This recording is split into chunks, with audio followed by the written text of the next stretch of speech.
Hello, everyone, and welcome to Leadership Evolution. Today, I want to give you 5 practical tips that you can use today to develop your leadership and to expand your sphere of influence. Hopefully, by now, as we've been talking about you as a leader, you've established for yourself your purpose. You've created some core values for yourself so that you know how to express your purpose.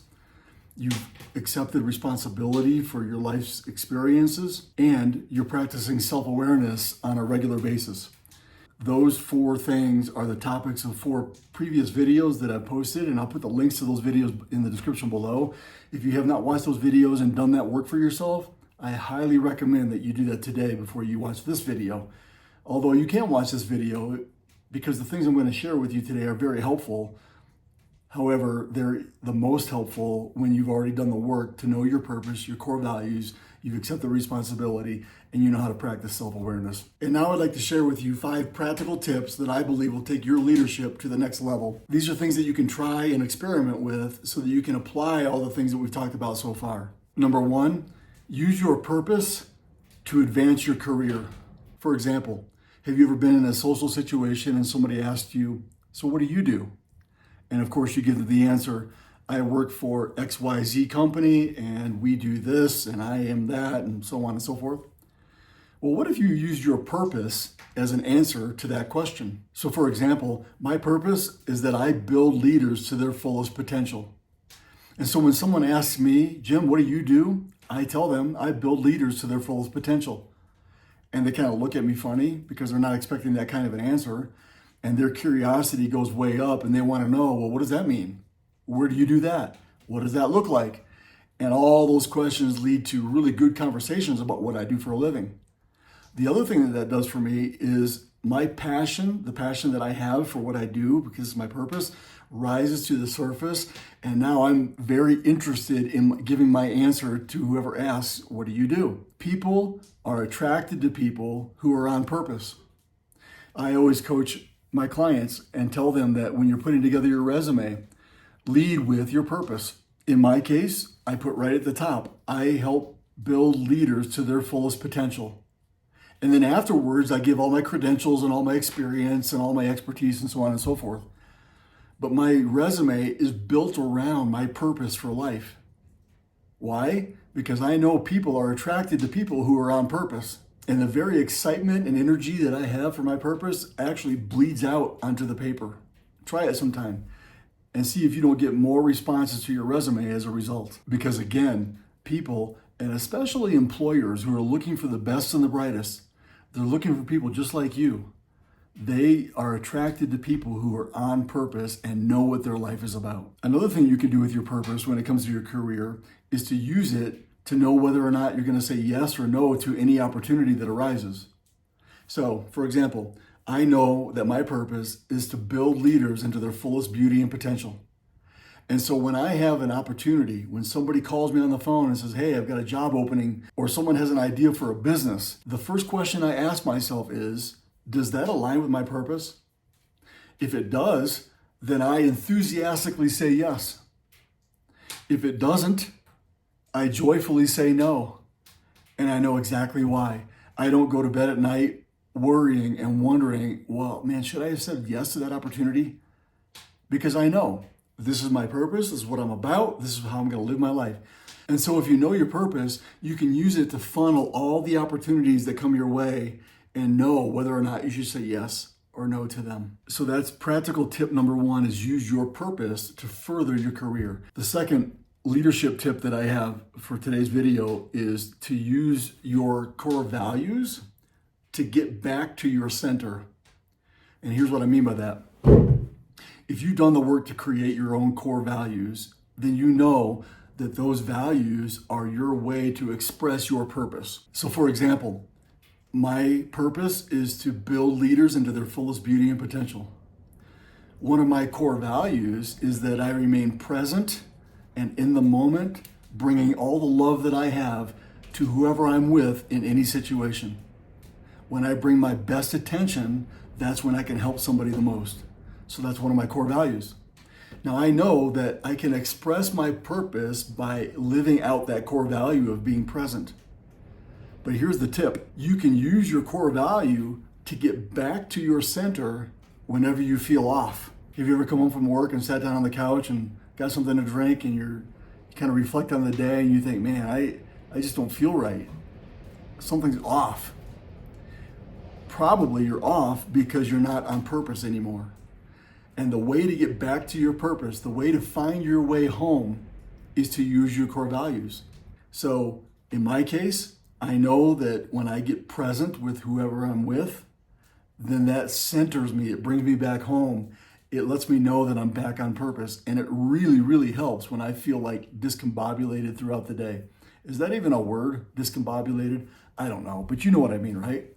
When you feel off, you can use your core values as a pathway to get back home to your center. You'll avoid a lot of anxiety and stress and sleepless nights if you'll use your core values to come home. The third leadership that I want to talk about today that I think you can use to improve your leadership skills is to make a choice. Choose empowerment in all situations. Now, whatever the situation is, whatever comes your way, you have a choice to either be empowered or to be a victim. And if life happens for you, then you can do something about every situation. You might be the one to fix it or resolve it. You know that you can learn from it. You can always choose a different situation. You always have a choice. And so when you choose to be empowered instead of being a victim, what you're saying is life doesn't happen to me. I choose not to be a victim. Life is happening for me. I can learn from this. I can grow from this. I can do something about it. I can change it. I can change myself to accommodate it. There's always something that I can do. And when you choose to be empowered instead of choosing to be a victim, that just affects the whole way that you move through life as a leader. Number 4, daily declutter your mind and your spirit with a few minutes of meditation. Now, when I was growing up, we had chalkboards at school in the classroom, and I think they still use chalkboards today. I could be wrong, but I think they do. But think back to your childhood when you were growing up. Wasn't it a big deal when the teacher asked you to clean off the chalkboard? Maybe I'm old, I don't know, but I know when I was in elementary school, and the teacher said, "Hey, Jim, here's a sponge. Would you come up and wipe the chalkboard down for me?" I thought that was the greatest privilege and pleasure in life. I lived for that moment. What does cleaning the chalkboard do? It gives the teacher a clean slate so they can start something new, so they can be creative, so they can teach something, right? And so before you can start something that's new and creative and beneficial to yourself and everybody else in the room, you have to clean the chalkboard off. That's what meditation does for the soul. And so my encouragement to you is to make time sometime during the day. And for me, morning is the best, but I know people that do it in the evening time. Some people do it in the middle of the day. Some people do it 2 or 3 times in a day, but find a time, a few minutes. That's all you have to do is a few minutes. Find a time where you can get alone, you can get quiet, you can be silent, and you can just be. You can be in the moment.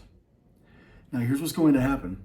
As soon as you get quiet and silent, and as soon as you start just being, you're still going to have thoughts and beliefs and opinions and emotions and feelings that will rise up and want to run through your brain.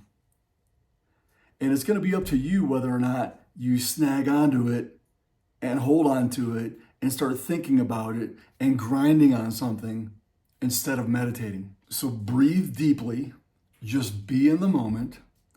And when you notice that a thought or a judgment or something comes into your mind, into your head, put your attention on it, but let it pass through. Just like the universe holds all kinds of stars and planets and galaxies and light and all kinds of planetary objects, your true self, your essence is unimaginably vast. And your feelings and your emotions and your beliefs and your thoughts and your judgments are all just like those planets and stars in the universe. You hold them. They don't hold you. And that's what meditation is all about. It's cleaning the chalkboard of your life so that you can be creative for the rest of the day and you can bring your true self to the world. So use a few minutes of meditation every day to declutter your mind and your spirit and your soul so that you can bring your creative self to the world. And number 5, my last practical tip for today is invest in yourself right now. Invest in yourself first. Whenever I talk to my clients, especially if they're young, I let them know that their most valuable asset is themselves. Your skill sets, your knowledge, your development, your growth, your education, your certifications, all of those things stay with you no matter what else happens in the world. And that is your best way to earn an income, to get ahead, to be your best. So buy the book, enroll in the seminar, get the certification, take the classes, hire someone, hire professional help like a coach or a mentor or somebody that can help you grow in your life. The investment that you make in yourself will stay with you for the rest of your life, and you can never lose that. And on top of that, it's the most important thing that you'll ever do to be able to gain more, if that's what your hope is. You will develop what you're committed to. And nothing says commitment like spending a little bit of money to show that you're committed to it. So spend some money on yourself. Maybe take a few percent of your income, whatever you decide is rational and responsible, and put it away and use that money only for your own self-development. Invest in yourself for the rest of your life, and you'll never regret it. Of course, there are a lot of other techniques that we could talk about in this video, but we don't have time for it. But I just want you to know that being centered, knowing who you are, knowing what you're about, is the most important thing that you can ever do if you want to grow your leadership ability. Because you can't influence anybody else until you've influenced yourself. And that's why we talk about you whenever the subject of leadership comes up. So I'm curious, what do you think? Do you have some techniques and some ways that you use to stay centered and to live out of your purpose? Things that we haven't talked about? If so, I hope that you'll write those in the comments below so that we can all learn from you. And I hope this video has added value to your leadership.